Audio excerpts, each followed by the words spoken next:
안녕하십니까. 행복한 아침 이재용입니다. 안녕하세요. 전예인입니다. 오늘은 2월 24일 화요일이고요. 산불 소식이 계속 나고 있는데 어제 오후에 경남 밀양에서 산불 소식이 들렸는데 이게 진화가 된 게 아니고 더 크게 번졌어요. 그래서 오늘 새벽 2시에 산불 대응 2단계가 발령이 된 상태입니다. 네, 산불 진화를 위해서 소방청도 국가소방동원령을 발령하고 진화에 총력을 다하고 있는데요. 그나마 다행인 점은 산불로 인한 인명 피해는 없다고 하지만 그래도 정말 걱정스럽습니다. 근데 오늘 그 지역에 비가 내린다는 예보가 있어서 이 비가 산불을 다 진화할 수 있을 만큼의 단비였으면 좋겠다, 이런 바람을 가져봅니다. 네, 산불로 인해서 더 이상의 피해가 없길 바라며 화요일의 행복한 아침 본격적으로 시작합니다.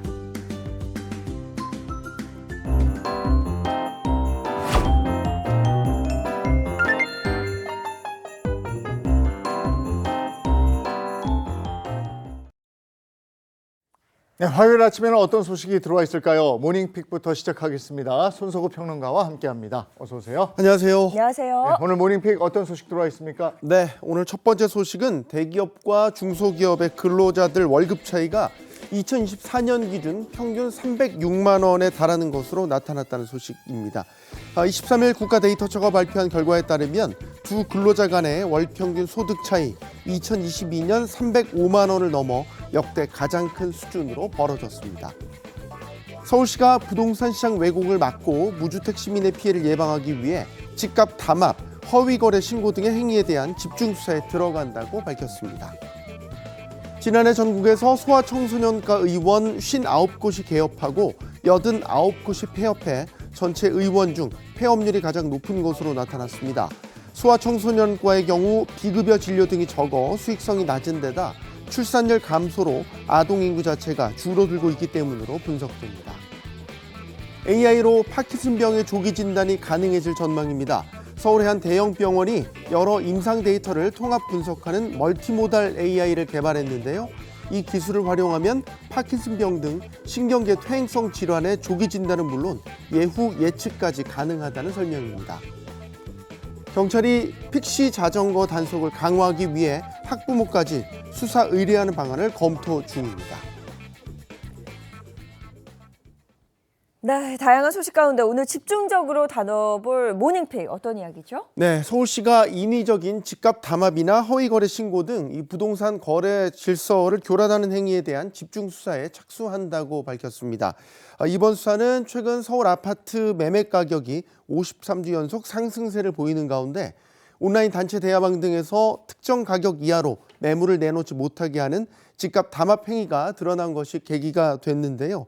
서울시에 따르면 지난 2024년 7월 단톡방에서 이 집값 담합을 유도해 공인중개사법을 위반한 혐의로 A씨가 적발이 됐고요.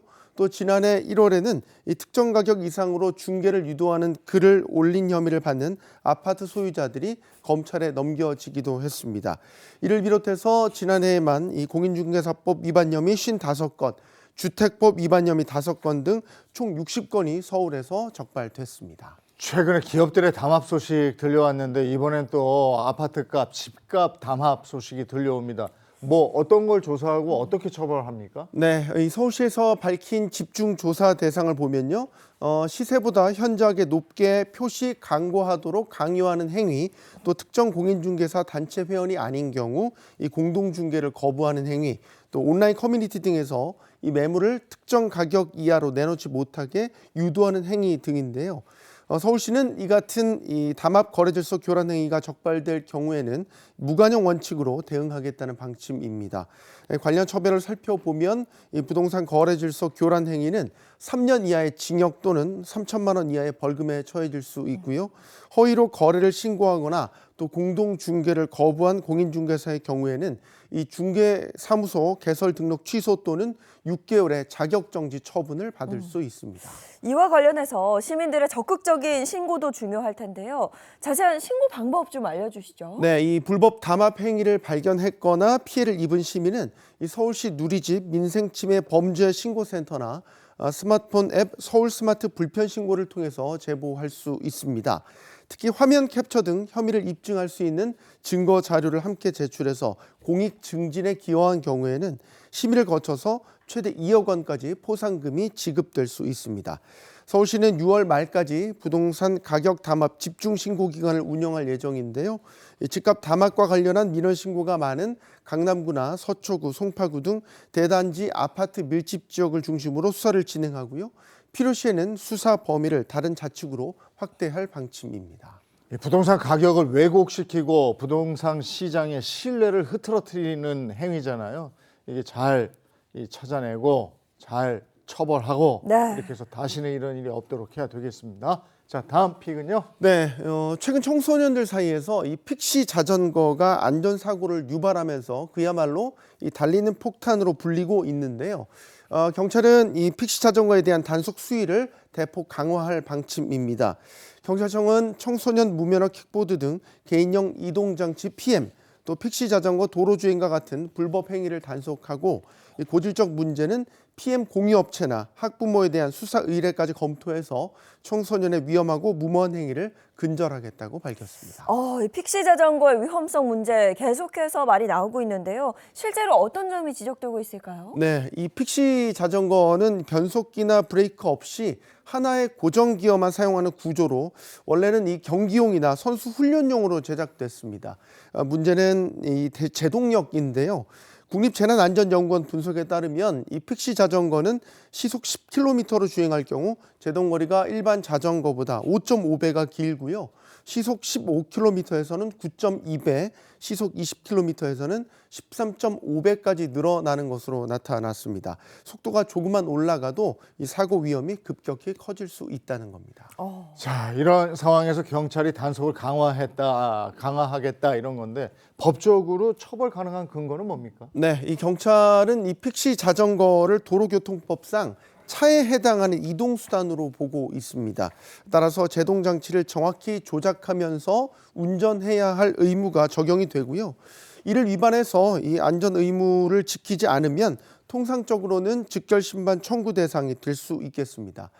다만 18세 미만 아동 청소년이 적발될 경우에는 우선 보호자에게 통보하고 경고 조치가 이루어지게 되는데요. 하지만 이후에도 관리 감독이 제대로 이루어지지 않게 된다면 아동복지법상 방임에 해당하는 이 아동 학대 행위로 판단을 해서 보호자 처벌까지 가능하다는 게 경찰의 설명입니다. 뭘 즐기더라도 무엇보다도 안전이 중요한 거고 네. 이게 자전거인데 가다가 브레이크 기능이 없다? 그럼 다른 사람에게 피해가 갈 수도 있잖아요. 그럼요. 예, 이번에 철저하게 좀 해야 되겠습니다. 자, 여기까지 손석구 평론가와 함께했습니다. 고맙습니다. 고맙습니다.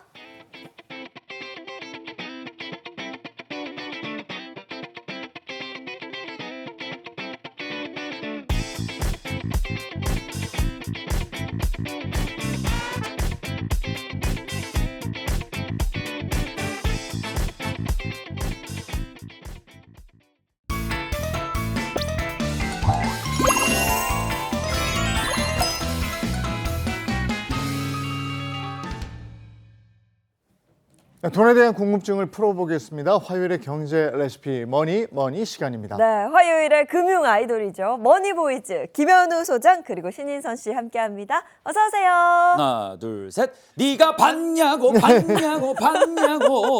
김현우의 머니 봤냐고 이 남자를 믿어라. 신났어요. 이야, 분위기 너무 좋네요. 시작부터. 안 봐도 봐야 될 것 같습니다. 자, 뭐니 시작을 해볼 텐데요. 최근 대형마트에서 진행된 과자 무한 골라 담기 이벤트가 정말 큰 화제를 모았습니다. 자, 이게 25,000원을 내고요. 지정된 박스에 원하는 만큼 과자를 담을 수 있었는데요.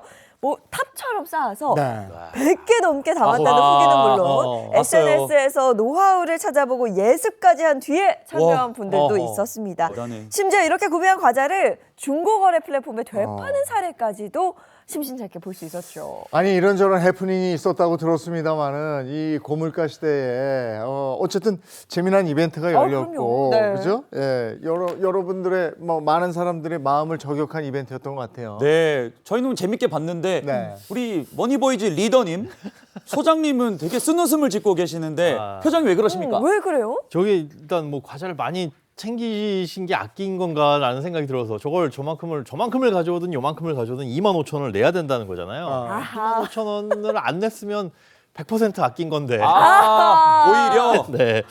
자, 제가 생각하는 절약과는 조금 다릅니다. 자, 그런 의미에서 제가 제대로 된 절약법 가지고 왔습니다. 오늘 머니 시간에서는 할인이나 지원받을 수 있는 최신 정보들 정리를 해드리려고 하는데요.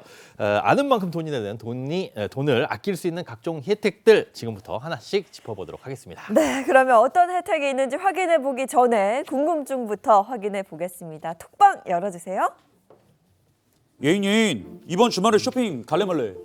쇼핑? 너 뭐 사고 있어? 아 이제 계약이 아니라 개강이란 걸 하잖아. 요즘 힙한 브랜드 정도는 준비해야지. 아이, 그럼 나 너 따라만 갈게. 요즘 부모님 가기도 힘들고 도시 분위기가 아니야. 사실 나도 등록금 이래저래 돈 들어갈 일 많긴 해. 눈치 보임. 아이, 솔직히 나도 20살 기분은 내고 싶은데 어디 돈 넣을 데 없나? 아니 뭔가 좀 이렇게 쓰고 싶고 이럴 때 그 마지막 멘트 있잖아요. 네. 아유 어디 돈 돈 넣을 넣을 데 데 없나. 없나? 다들 하는 얘기잖아요. 뚝딱. 맞아요. 와, 돈 나올 때. 소장님. 예. 아까 쓴웃음 짓으셨잖아요. 네. 근데 돈 나올 때 진짜 없는 거예요. 어때요? 돈 나올 때 잘 찾아보면 혜택들이 있긴 있습니다. 자, 상황별, 가족별, 연령별로 제가 한번 살펴볼 텐데요. 4인 가족을 기준으로 구성원별로 어떤 지원이나 혜택을 받을 수 있는지 정리해 드리겠습니다. 먼저 수능이라는 큰 산을 넘고 드디어 대학 입학을 앞둔 자녀. 그동안 공부하느라 뭐 영화, 공연, 뭐 전시 같은 문화생활은 아예 꿈도 못 꿨을 텐데요. 이 문화생활을 조금 더 부담 없이 즐길 수 있는 방법이 있습니다. 19세에서 20세 청년에게 공연, 전시, 영화 관람비를 1인당 최대 20만 원까지 지원하는 청년 문화예술 패스라는 게 있습니다. 전국 약 28만 명을 대상으로 한 이 문화예술 패스는 바로 내일부터 시작해서 오는 6월 30일까지 신청을 하실 수가 있습니다. 야, 여러분 1인당 최대 20만 원. 안 그래도 돌아가고 싶은데 20살로 더 돌아가고 싶은 그런 이야기인데 이거 어디로 어떻게 신청해야 이 혜택을 받을 수 있는 거죠? 너무 부럽습니다. 이 청년 문화예술 패스 누리집이 있습니다. 홈페이지가 있는데요. 회원 가입을 하신 후에 온라인으로 바로 신청을 할 수가 있습니다. 신청을 하시게 되면 수도권 거주 청년에게는 15만 원, 비수도권 청년에게는 20만 원의 포인트가 바로 지급이 됩니다. 다만 유의를 하실 게 있는데요. 이게 사용 기한은 올해 말까지입니다. 12월 31일까지긴 한데 7월 31일까지 한 번도 사용을 안 했다. 그러면 8월 1일부터는 이 포인트가 다시 환수되게 됩니다. 포인트를 사용할 수가 없고요. 문체부에서는 이렇게 사용되지 않은 금액을 다시 환수해가지고 다시 이 대상자를 선정해서 추가 지원을 할 계획이라고 하니까요. 한번 지원을 받으셨다 그러면은 7월 31일까지는 한번 쓰시는 게 좋을 것 같습니다. 집에 19살, 20살 자녀가 있는 부모님들 우리 꼭 알아주시면 좋겠고 이거 혜택 우리 아나운서님도 돌아가고 싶다 그랬는데 네. 우리는 못 쓰잖아요. 못 쓰죠. 이 혜택 꼭 챙기세요, 여러분. 무조건입니다. 근데 여기에 또 더해서 청년들이 꼭 챙겨야 될 거 더 있다면서요. 네, 저도 아마 이제 대학 입학을 딱 앞두고 그랬던 것 같은데요. 청년들이 필수 코스, 운전면허 하죠. 이때쯤 되면. 근데 요즘에 운전면허 따는데 얼마 정도 드는지 혹시 아시나요? 꽤 오래된 되지 않나? 일이다. 저도 오래된 일이라. 16년 전이다. 와. 그때는 이제 뭐 잠깐 뭐 몇만 원 내고 배우고 이랬었는데 작년 6월 전국 330개 이 운전학원을 조사해서 평균을 내보니까요. 1종 보통이나 2종 자동 이 면허 수강료 평균 77만 원이었습니다. 2015년 평균이 39만 5천 원이었으니까 10년 사이에 거의 2배나 오른 겁니다. 와, 아니 근데 청년들한테 77만 원이면 이거 면허 취득하기 좀 부담스러운 금액이긴 하거든요. 어떻게 하면 이 금액을 좀 줄일 수 있을까요? 네, 줄일 수 있는 방법이 있습니다. 이번에 20대 초반 아들, 딸, 자녀를 두신 뭐 부모님들 모두 잘 알아두시면 좋을 것 같은데요. 각 지자체별로 운전면허 지원금 서비스가 있습니다. 이 서비스를 잘 활용하시면 부담을 크게 덜 수 있습니다. 보통 18세에서 39세 청년을 대상으로요. 학원비라든가 시험 응시료를 뭐 지원해주거나 아니면 교통카드 충전금, 뭐 지역화폐 형태 이런 형태로 지원을 해주고 있습니다. 예를 들어서 강원도 홍천에 사는 20살 청년이 지역 내 운전 전문 학원에서 운전면허를 따고 나서 지원금을 신청하면 학원비의 50% 최대 39만 원까지도 지원을 받을 수 있습니다. 오. 다만 뭐 취업 여부라든가 아니면 지원 기준, 뭐 금액 이런 것들은 지자체별로 다르기 때문에 거주 지역 공고를 꼭 확인하셔야 되고요. 신청 방법은 각 지자체 누리집이라든가 정부 24 앱을 통해서 신청이 가능하시고 주민등록증과 학원 영수증 그리고 통장 사본 이런 기본 서류는 꼭 챙기시기 바랍니다. 네. 이번엔 또 어떤 분들을 위한 지원 혜택 정리해 볼까요? 바로 이번에는 저 같은 자영업을 하는 부모 세대가 꼭 챙겨야 할 부분입니다. 바로 소상공인을 위한 최신 혜택들을 모아봤는데요. 오. 먼저 가게에서 냉난방기나 세탁기, 건조기 같은 전기를 많이 쓰는 제품을 새로 들이실 계획이 있다면 이 기후에너지환경부에서 실시하는 지원책을 활용하시는 게 좋을 것 같습니다. 에너지 소비 효율 등급 1등급 제품을 사업장에 신규로 설치를 할 경우에 이 부가세를 뺀 구매 비용의 40%를 품목별 한도 내에서 지원받을 수 있는데요. 이제 여름이잖아요. 냉방기도 필요할 텐데 네. 냉방기랑 난방기 그리고 뭐 냉장고 같은 거는 최대 160만 원 그리고 세탁기와 건조기는 각각 최대 80만 원까지 지원을 받을 수 있습니다. 또 이제 개방형 냉장고라고 있어요. 우리 편의점 같은 데 가면은 앞에가 그냥 열려 있는데 서늘하게 뭐 제품을 진열한 이게 맞아요. 또 에너지가 굉장히 많이 들거든요. 네. 여기에 문을 새로 달거나 뭐 교체하는 경우에도 설치 면적 제곱미터당 25만 9천 원을 지원해 줍니다. 지원을 희망하시는 자영업자분들은 이 소상공인 고효율기기 지원 사업 누리집을 통해 신청하시면 될 것 같습니다. 선생님 오늘 좋은 얘기만 많이 해주시는데요. 네. 소상공인 분들 이 기기 설치 말고 또 다른 혜택이 있다고 들었습니다. 또 있습니다. 중소벤처기업부에서 지원하는 혜택도 있습니다. 바로 소상공인 경영안정 바우처 이것도 챙기셔야 되는데요. 이게 어떤 거냐면 연매출 1억 400만 원 미만인 소상공인을 대상으로 하는 제도입니다. 뭐 전기요금, 가스요금, 수도요금 같은 공과금 그리고 4대 보험료, 차량 연료비, 전통시장 화재공제료 그러니까 화재보험이죠. 이런 납부에 가능한 25만 원 상당의 바우처를 지원해주는 사업인데요. 바우처를 지급받은 카드로 결제를 하게 되면 뭐 별도의 증빙 없이도 바우처가 자동으로 먼저 차감돼서 편리하게 사용을 하실 수가 있습니다. 지난 9일부터 신청을 받고 있는데 이 바우처 지급을 시작한 11일부터 이틀간 약 100만 명에게 벌써 2,500억 원이 지급됐다고 합니다. 아니 그만큼 핫한 바우처라는 이야기인데요. 아직 신청 못한 분들 어떻게 하면 좋을까요? 네, 못한 분들도 분명히 계실 텐데요. 이 바우처 신청은 예산이 소진될 때까지 전용 누리집인 소상공인 경영안정 바우처.kr 여기나 아니면 소상공인 24를 통해서 온라인으로 신청하시면 됩니다. 별도의 서류를 제출하지 않아도 본인 확인이 가능하다면 정부에 있는 이 자료들을 끌어와서 신청이 가능한데요. 이때 주의사항이 있습니다. 저도 이런 문자 받았는데 요즘에 이런 지원 사업이 많다 보니까 지원 사업을 사칭한 뭐 피싱 사이트나 문자 같은 것들 받으실 수가 있습니다. 반드시 공식 누리집을 통해서만 신청하셔야 되고요. 입금이나 뭐 계좌 비밀번호를 요구한다든가 이런 경우는 절대 없으니까 이런 게 있다라고 한다면 스미싱, 피싱 사기다라고 생각하시면 좋을 것 같습니다. 얘기를 들어보니까 아는 만큼 아낄 수 있다 이렇게 되는 건데 네. 또 어떤 혜택이 있습니까? 이번에는 한층 업그레이드된 취약계층 지원책들을 알려드리겠습니다. 요즘 큰 주목을 받고 있는 정부 지원 사업이 있는데 그냥 드림이라고 혹시 들어보셨나요? 그냥 드림? 그냥 드림. 이거 얼마 전에 이재명 대통령이 가서 직접 확인하고 막 이랬던 것 같은데 네. 그냥 드림. 그냥 드립니까? 맞습니다. 말 그대로 그냥 드리는 서비스입니다. 최고인데요? 뭐 별도의 까다로운 뭐 소득 증빙이나 뭐 재산 증빙 아니면 복잡한 서류 이런 거 하나 없이 이 위기 상황에 놓인 가구에 먹거리와 생필품을 지원해주는 제도입니다.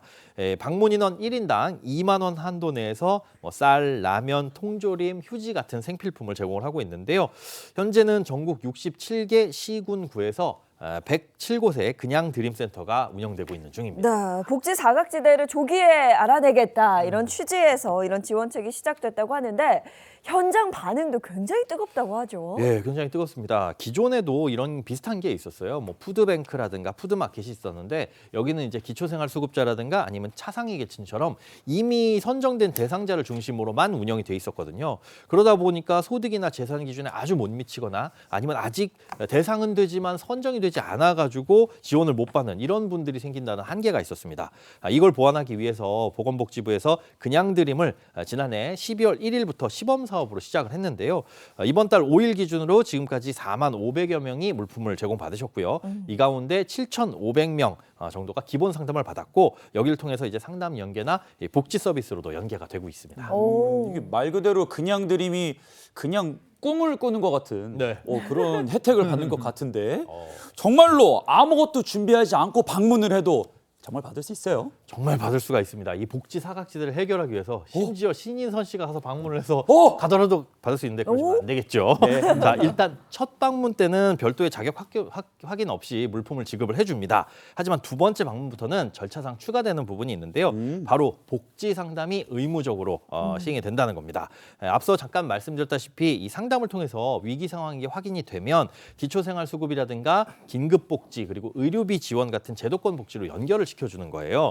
실제로 운영 2달 동안 상담이 한 6천여 건 정도 지원이 됐는데 이 가운데 200여 명은 공식 복지 대상자로 지정이 됐다고 합니다. 이런 상황에서 그냥 드림 지원 앞으로 더 확대된다면서요? 그렇습니다. 그냥 드림 운영 규모를 단계적으로 늘려갈 계획인데요.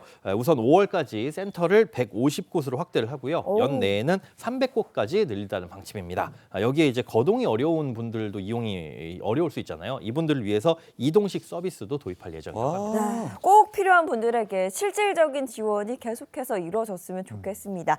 자, 취약계층을 위한 또 다른 지원책 뭐가 있을까요? 네, 영유아를 키우고 계신 이 부모님 가정이라면 이 주목할 만한 소식이 있습니다. 우리 소중한 아기들을 키우는데 분유랑 기저귀는 정말 필수품이죠. 그렇죠. 그런데 이 분유랑 기저귀 값이 만만치가 않습니다. 육아 인플레이션이라는 말이 나올 정도인데요. 지난해 8월 통계청이 발표한 바에 따르면 분유값은 1년 새 7%가 넘게 올랐고요. 이유식은 11% 이상, 그리고 기저귀 값도 4% 넘게 상승했습니다. 같은 기간 평균 물가 상승률보다 훨씬 높게 상승을 한 거죠. 예, 저도 직접 겪어보진 못했지만 제 나이 때 친구들이 이제 첫째, 둘째 다 낳고 네. 조카도 4명 키우는 형 누나들 보면은 굉장히 슬퍼 보이거든요. 그 둘째도 못 낳겠다는 친구들도 많은데 네. 이거 분유값이랑 기저귀값 어떻게 좀 아껴볼 수 있을까요? 야, 있습니다. 24개월 미만 아기를 키우는 저소득층 가정이라면 기저귀와 이 조제분유 구매 비용을 정부가 지원을 해줍니다. 국민행복카드 바우처 형태로 매달 지원금이 지급되는데요. 일단 지원 대상은 기초생활보장 수급자와 차상위 계층 그리고 한부모 가족 수급 가구고요. 기준 중위소득 80% 이하 가구 가운데 장애인 가구나 2자녀 이상 가구도 포함이 됩니다. 그럼 지원 금액이 얼마냐? 일단 지원 금액은 기저귀가 월 9만 원, 그리고 조제분유가 월 11만 원이고요. 두 가지를 함께 지원받으면 월 최대 20만 원까지 가능합니다. 다만 이제 조제분유 같은 경우에는 모유 수유가 어렵거나 뭐 한부모 가정 같은 세부 조건을 충족하는 경우에만 지원을 받을 수 있습니다. 신청은 이 자녀의 주민등록 주소지 관할 읍면동 행정복지센터에 가시면은 이제 지원을 받을 수 있고요. 온라인 복지 포털 복지로라든가 아니면 정부 24를 통해서 온라인으로도 신청이 가능합니다. 이게 알면 알수록 아낄 수 있고 혜택이 있는데 이게 어디에 어떤 것이 있는지를 찾아가는 것도 중요할 것 같고요. 네. 그거 놓치면 손해네요. 그럼요. 꼭 알아서 챙기시기 바랍니다. 오늘 김현우 소장님 고맙습니다. 네, 고맙습니다. 감사합니다.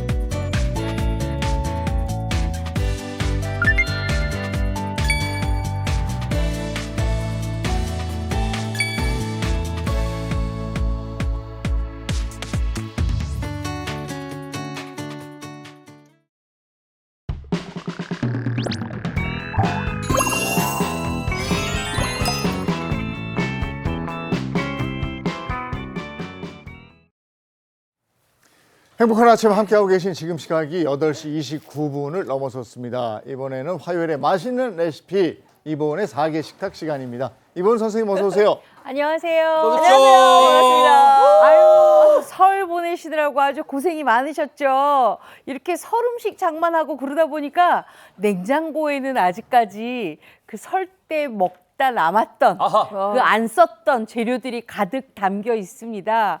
이럴 때는요, 요거 가지고 뭘 좀 활용할까 이렇게 고민이 좀 되죠. 네. 제가 오늘은요, 냉장고 속 안에 있는 바로 떡국을 만들었던 그 양진머리. 아하, 양지. 있어. 그 고기 가지고 제가 오늘 마음껏 여러분께 맛있게 만들어 드리려고 합니다. 바로 양지의 재발견인데요. 양지 부위가 어딘지 아세요? 양지. 소의 양지 부위. 소의 양지. 거기 어느 양지 바른 곳에 있는 거 아니에요? 엉덩이는 우둔 살이구나. 네. 네. 소의 양지는요, 바로 소의 가슴살 부위고요. 아, 알고 있었어. 이 윗 앞가슴살부터 그 아랫 부위까지 얘기를 하는데요. 양지가 양진머리, 차돌박이, 업진살, 치맛살 양지, 치맛살 요거를 통틀어서 양지라고 합니다. 오늘 이 양지의 재발견은 제가 뭘 만들려고 하냐면 바로 요 양지 가지고요. 바로 양지 편채 채소 무침을 하려고 하는데요. 맛있겠다. 여기에 또르띠아 쌈까지 같이 곁들여 아, 정말 맛있게 드실 수가 있습니다. 그라시아. 네. 아, 근데 제가 겨우내 매매 먹었던 그 뜨끈한 국물들 이런 거 좀 즐길 때가 됐거든요. 그쵸. 좀 네. 질려가지고 이제 뭘 먹나 이러고 있었는데 남아있는 양지로 네. 세이브할 수도 있고. 맞아요. 아, 양지 바른 이 스튜디오에 한 줄기 빛이 돼 주시옵소서. 아마 지금쯤 양지를 조금 구입을 해서 좀 일단 쓰고 아마 냉동실을 넣을까 말까 고민하시는 분들 굉장히 많으실 거예요. 그러면 우리 일석이조로 이렇게 해봐요. 오늘 이 양지 가지고 잘 삶아서 요거 가지고 편채로 먹고요. 국물은 다음 날 정도 콩나물국 시원하게 끓여서 잡수시면 어떨까요? 너무 맛있겠죠? 좋죠. 네. 자, 그래서 이 양지를 가지고 요렇게 일단 핏물을 조금 뺐습니다. 양지가 이렇게 생겼어요. 요거는 그냥 양지 덩어리인데 요건 국 끓이기는 조금 아까운 덩어리예요. 왜냐하면 굉장히 운동량이 많을 뿐만 아니라 양지가 지방이 적고요. 굉장히 담백하고 깊은 맛이 많이 나거든요. 그래서 요거 찬물에다가 이렇게 풍덩 담가 놓으세요. 근데 중간중간에 찬물을 조금 바꿔 주셔야 돼요. 네. 그래야 핏물이 다시 한번 어허. 안으로 스며들지 않거든요. 그래서 한 30분에 한 번이라든지 20분에 한 번씩은 조금 담가서 빼주시고 핏물 뺀 거하고 핏물 안 뺀 거하고 차이가 나죠. 예. 그래서 확실히 핏물을 나네요. 조금 빼고 준비를 하셔야 돼요. 자, 이렇게까지 준비가 됐으면 저희는 이제 뭐 하냐면 이제 핏물 뺀 양지가 이렇게 준비가 됐어요. 그랬으면 요거를 아무래도 이제 삶아야 되겠죠. 예. 그랬으면 제가 아까 삶을 때 아주 맛있는 재료들이 많이 들어가 있어요. 왜냐? 바로 요 재료들이 들어갑니다. 여기 뭡니까? 보시면 오. 뭐가 많은데요, 선생님? 네, 맛있는 고기의 맛을 많이 우러내려면 이렇게 뿌리가 있는 대파 뿌리가 있는 대파 흰 부분, 그다음에 초록색 부분 같이 쓰시고요. 그다음에 요 양파도 좀 들어가고요. 그다음에 여기 생강이 좀 들어가면 훨씬 더 낫습니다. 네. 생강을 근데 이렇게 넣지 마시고 이렇게 조금 썰어서 생강이 많이 우러날 수 있도록 이렇게 준비하시고 요거는 나중에 다 건져내면 되니까 네. 생강 요거 씹히는 맛이 별론데 하실 필요가 없어요. 나중에 다 건져낼 거예요. 그다음에 여기 마늘이 좀 들어갑니다. 그래서 우리가 국물까지 같이 먹는 그 고기는 처음부터 넣어요. 처음부터. 그래서 처음부터 그렇군요. 이렇게 두하. 넣고 그다음에 여기에다 이제 양파, 그다음에 대파 이런 거 그냥 같이 넣으시면 돼요. 이렇게 잘라서. 네. 그리고 여기 대파 뿌리까지 넣게 되면 훨씬 더 좋아요, 국물 맛이. 콩으로 넣는구나. 네. 뿌리 깊은 그리고 맛이 나잖아요. 여기다가 예. 양파도 이렇게 해서 양파 같이 넣어주시고요. 큼직큼직하게 넣네. 네. 그리고 마늘도 넣어주시고요. 그리고 생강. 생강도 이렇게 좀 넣어주세요. 마늘도 잡내가 또- 날 수가 없어요, 그렇죠. 이거는. 자, 그랬으면 이번에 꿀팁 들어갑니다. 빠밤. 왜냐하면 저희가 이따가 여기 고기 건져서 고기 가지고 편채해 먹을 거잖아요. 근데 고기에 간이 배이려면 이렇게 끓일 때 요 맛술 조금 넣고요. 맛술. 네, 맛술 넣고 진간장을 한 큰술 반 정도 넣으시면 돼요. 그러면 고기가 맹숭맹숭하지 않고 간맛이 조금 있기 때문에 아무래도 진간장이란 자체가 풍미를 나타내는 간장이기 때문에 좀 맛이 있거든요. 이렇게 해서 이제 끓이면 되는데 자, 우리 인선 씨한테 제가 퀴즈를 낼까요? 아, 두렵다. 제가 지금 이제 끓이려고 해요. 네. 뚜껑을 덮을까요? 말을까요? 아, 음, 뚜껑 덮으면 안 되죠. 왜 안 될까요? 그렇게 배웠는데 이유를 모르겠네요. 저는 수능 공부할 때 그냥 외우기만 했어요. 네. 네. 우리가 고기를 끓일 때요, 뚜껑을 처음부터 이렇게 닫고 시작하잖아요. 네. 그러면 고기에서 생기는 불순물이 있을 수가 있어요. 그리고 고기에서 나는 그 잡향이 있을 수가 있으니까, 물론 아주 진짜 신선한 고기들은 그런 거 전혀 안 납니다. 하지만 냉장고 안에 그래도 구입해서 하루 정도, 이틀 정도 있었으니까 네. 그럴 때는 이렇게 고기를 건져줘야 되잖아요. 그러니까 그 고기 안에서 향이 날 수가 있으니까 그쵸. 충분하게 끓이고 난 다음에 뚜껑을 덮어주세요. 자, 맞네. 그래서 그 다음에는 저희가 이제 이거를 끓였어요. 다 끓이고 나니까 어떻게 됐냐 하면 과연 이렇게 고기 덩어리가 있어요. 자, 요걸 제가 지금 미리 왜 건져놨냐면, 우리가 여기 보세요. 이 안에 이렇게 다 물러졌죠. 그러네요. 자, 양파랑 이런 거 충분하게 다 오. 국물이 다 우러났잖아요. 그래서 제가 이제 고기를 이제 건졌는데, 이 고기를 건진 이유는 뭐냐면, 오늘 생방송이잖아요. 네. 이거를 좀 식혀서 썰어야지 맛있으니까 일부러 제가 이렇게 미리 좀 건져놨어요. 네. 이렇게. 자, 그래서 요거까지 이렇게 다 준비가 됐으면 저희는 이제 고기를 좀 이따가 썰러 갈 거고요. 자, 그랬으면 고기만 들어가면 맛이 없잖아요. 맞아요. 그 안에 들어가는 채소가 있어야 되겠죠. 그래서 준비를 했습니다. 요거. 오이. 뭐예요? 오이? 오이가 들어가면 훨씬 더 상큼한데 그냥 넣지 마시고요. 반 정도 갈라가지고 오이를 씨를 좀 빼주세요. 아. 씨를 빼주고 그 다음에 요거를 납작납작하게 썰어서 소금에 살짝 절여요. 근데 지금처럼 아유 저는 오이씨 들어가는 거 괜찮아요 하시는 분들은 그냥 썰어도 괜찮아요. 네. 근데 저 같은 경우에는 조금 깔끔하게 먹으려고 일부러 씨를 조금 뺐었어요. 근데 뭐 나는 씨 정도는 괜찮아요 하시는 분들은 그냥 넣으셔도 괜찮아요. 네. 자, 그러면 이렇게 썰은 다음에 요거 뭐 하느냐? 살짝 소금에 절이세요. 왜냐하면 오이가 너무 생 것으로 들어가면 맹숭맹숭하니까 살짝 소금에 절인 다음에 요거 준비를 해 놓으시고요. 그 다음에 여기 고기 편채할 때 가장 좋은 채소가 뭐냐? 바로 미나리예요. 아, 너무 좋다. 좋죠. 뭐 향도 네. 좋고. 미나리가 있기 때문에 미나리도 이렇게 줄기만 준비하세요. 줄기만 준비해서 먹기 좋은 크기로 이렇게 썰어주세요. 미나리 너무 좋죠. 미나리. 자, 이렇게 썰어주세요. 나리. 그래서 미나리를 이 미나리는 약간 지금 생것으로 들어가잖아요. 네. 그래서 싱그러운 맛이 나기 때문에 굉장히 좋거든요. 그랬으면 미나리 이파리 어디 갔을까 고민하시죠? 네. 고민하지 않으셔도 돼요. 제가 어제 나물로 해 먹었어요. 어디 간 거니? 이거 버리지 마시고 나물로 활용하시면 돼요. 자, 그다음에 좀 색감이 있었으면 좋겠어요. 그래서 당근을 조금 준비했어요. 당근도 얄팍얄팍하게 썰어서 준비를 하시고, 그다음에 양파는 뭐 당연히 들어가잖아요. 네. 그리고 여기에다가 나는 좀 매콤했으면 좋겠다 하시는 분들은 청양고추. 그다음에 빨간 고추도 색깔로 내기 위해서 이렇게 좀 넣어주세요. 네. 자, 그랬으면 우리는 이제 소스만 만들면 돼요.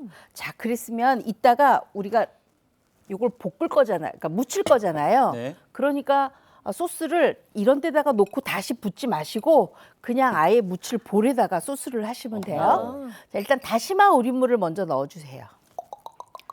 다시마 우린물. 그다음에 여기에다가 연겨자를 넣는 거예요. 연겨자를. 튜브에 있는 겨자 있잖아요. 네. 그걸 넣고 다시마 우린물에다가 이렇게 잘 풀어요. 풀어줘요. 이게 만약에 덩어리 있잖아요. 그러면 이따가 예인 씨가 애취할 수 있어요. 왜냐하면 겨자가 잘 안 풀리면 맞아요. 나중에 이게 아 그래요? 잘못 네. 먹으면 어우, 이게 풀리고 안 풀리고가 사고죠, 그게 사고. 방송 네. 사고.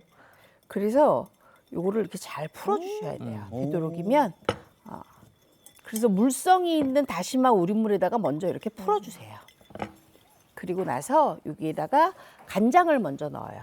진간장. 네, 진간장 네. 넣고 그다음에 식초를 먼저 넣습니다.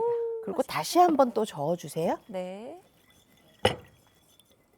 미나리랑 이 소스도 굉장히 잘 어울릴 것 같아요. 엄청 잘 어울려요. 이 미나리가 요 겨자와 만나잖아요. 그러니까요. 그럼 미나리의 향하고 이 겨자의 톡 쏘는 맛하고 아주 잘 어울리거든요. 자, 이렇게 준비가 됐고, 그다음에 이제 여기다가 이제 양념 다 넣으시면 돼요. 설탕, 그다음에 다진 마늘이 좀 들어가야 요거 맛있거든요. 그다음에 깻가루 좀 넣을게요. 그리고 이따가 저는 특별히 들기름을 조금 넣습니다. 참기름이 참기름이 아니고 네, 들기름을 들기름을 넣으면 좀 은은한 향이 펴져가지고 더 맛있더라고요. 뭐 참기름 넣으셔도 되는데 저는 이제 취향적으로 들기름이 더 들기름이. 좋더라고요. 자, 이렇게 소스까지 다 만들어졌으면 이제 우리가 해야 될 게 있어요. 바로 아까 고기를 썰어야 돼요. 그렇죠? 주인공 오늘의 주인공. 선수 입장. 네. 고기를 써는데 고기를 보시면 이렇게 지방분이 조금 저희가 미리 다 손질을 해놨기 때문에 괜찮거든요. 네. 이렇게 먹기 좋은 고기로 먼저 이렇게 준비를 해놓으세요. 버섯 같아.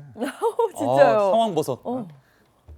그래서 요거 되도록이면 얇게 썰어야 맛있어요.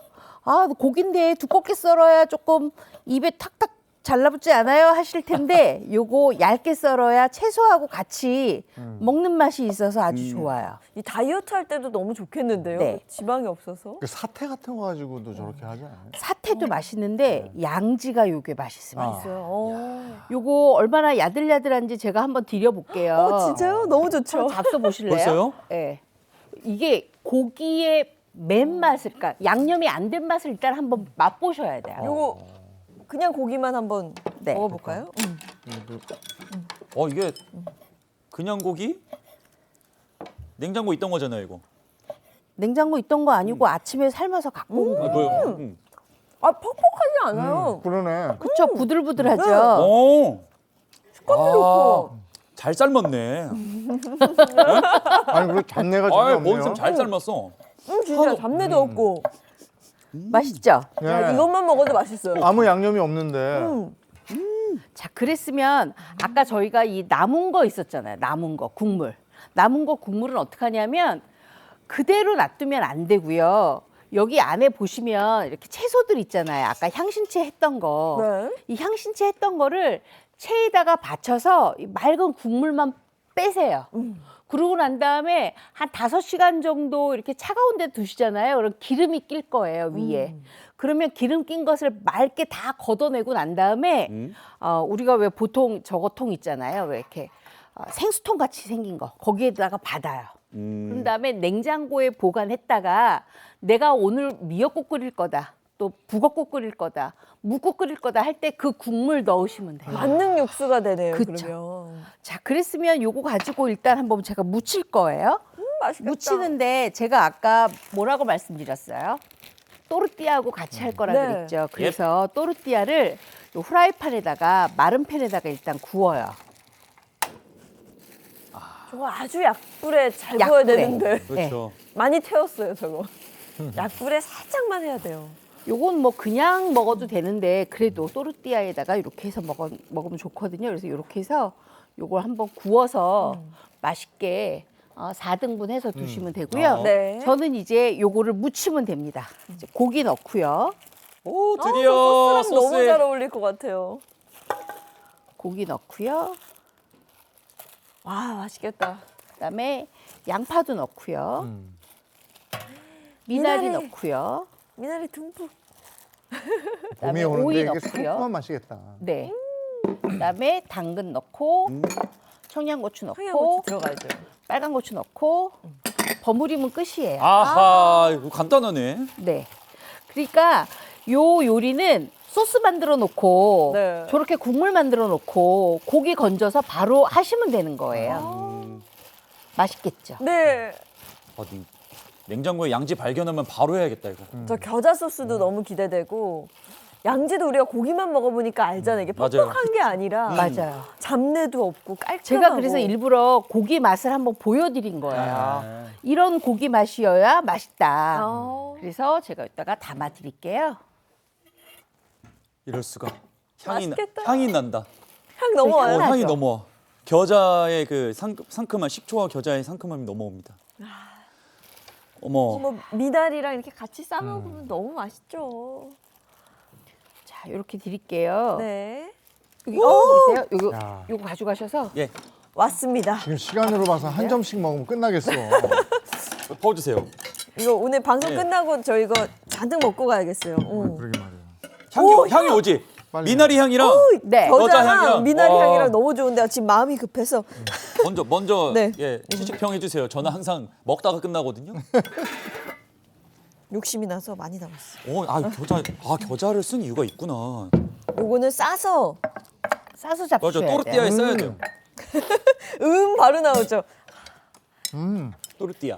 맛있나요? 어떤가요? 진짜 상큼하고 봄맛이야, 봄맛. 본 맛이에요. 그렇죠. 딱 맞죠. 여러분도 집에서 이 봄 맛을 한번 즐기시면 너무 좋을 것 같습니다. 저는 지금 못 먹었는데 마무리해야 된다 해가지고. 근데 다음 주 뭐 해볼까요? 다음 주에는요. 다음 주가 또 3월 3일 삼삼데이라 그래요. 맛있는 돼지고기 부위가 굉장히 많습니다. 요거 가지고 요새 유행한다는 트렌드에 발맞춰서 레시피를 제가 하나 만들어 왔습니다. 네. 다음 주 기대하셔도 좋습니다. 네, 선생님 오늘도 요리 잘 배워왔습니다. 고맙습니다. 네, 고맙습니다. 네, 이어서 오늘 날씨 알아보겠습니다. 문단영 기상캐스터 나와주세요. 네, 오늘은 전국의 건조함을 달래줄 비눈 소식입니다. 현재 서울의 기온은 1.6도로 평년 수준을 보이며 큰 추위는 없겠고요. 바람이 강하게 불면서 체감온도는 영하 1.3도를 보이고 있습니다. 현재 서울과 동쪽 지역을 중심으로는 건조주의보가 더 확대, 강화됐습니다. 바람도 강하게 불면서 대기가 매우 건조한데요. 곳곳에 산불 소식이 들려오고 있는 만큼 화재 예방에 각별히 신경 써주셔야겠습니다. 건조함은 오늘 내리는 비눈에 의해서 차츰 해소될 수 있겠는데요. 제주에는 이미 비가 내리고 있고 오전 사이에 전국 대부분 지역으로 확대되겠습니다. 예상되는 눈의 양은요. 영남 서부 내륙을 중심으로 많게는 10cm 이상, 강원 남부 산간과 충북, 전북 동부는 1에서 5cm, 서울을 비롯한 수도권에는 1cm 안팎이 예상됩니다. 비로 내릴 경우에는 중부는 1에서 10mm, 남부는 최대 40mm가 예상됩니다. 한낮 기온은 어제보다 조금 낮아지겠습니다. 한낮에 서울이 6도, 대전과 전주, 대구가 5도, 부산은 10도에 그치면서 평년 기온을 조금 밑돌겠습니다. 오늘 내리는 비눈은 오늘 밤이면 대부분 그치겠지만요. 남부는 내일 새벽까지, 동해안은 내일 아침까지 이어집니다. 제주는 당분간 비가 길게 이어지겠습니다.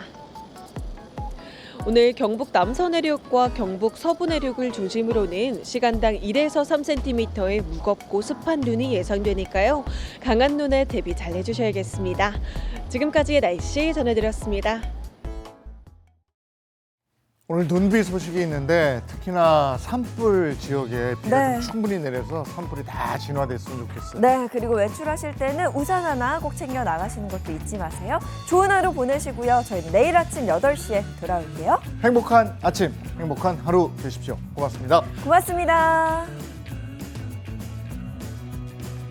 즐거운 오아시스에서 Save next 채널 A